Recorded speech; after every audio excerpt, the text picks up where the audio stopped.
Evelyn. Pero doon talaga sila nakatira.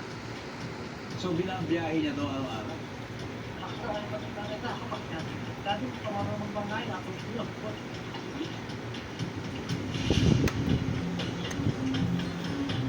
Sa Laysugan Elementary School, kung saan nag-aaral si Athalia, lubog din sa langit.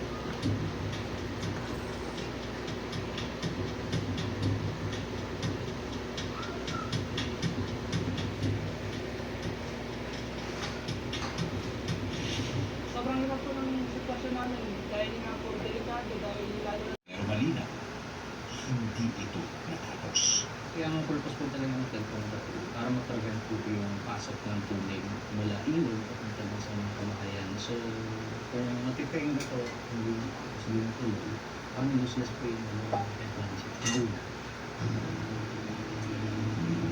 Nakabal, para masaya po kami, kaya nga wala pong baha.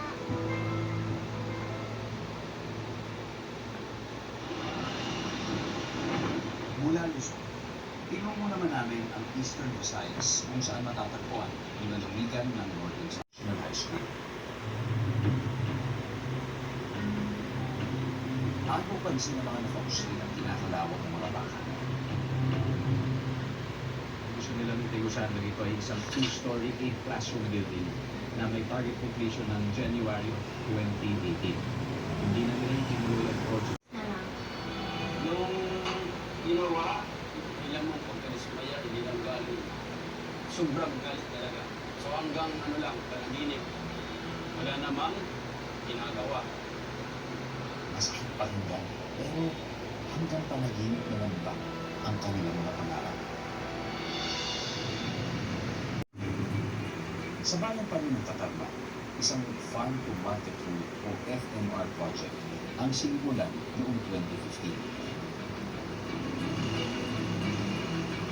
Sa pagbaybay pa namin sa kalsada,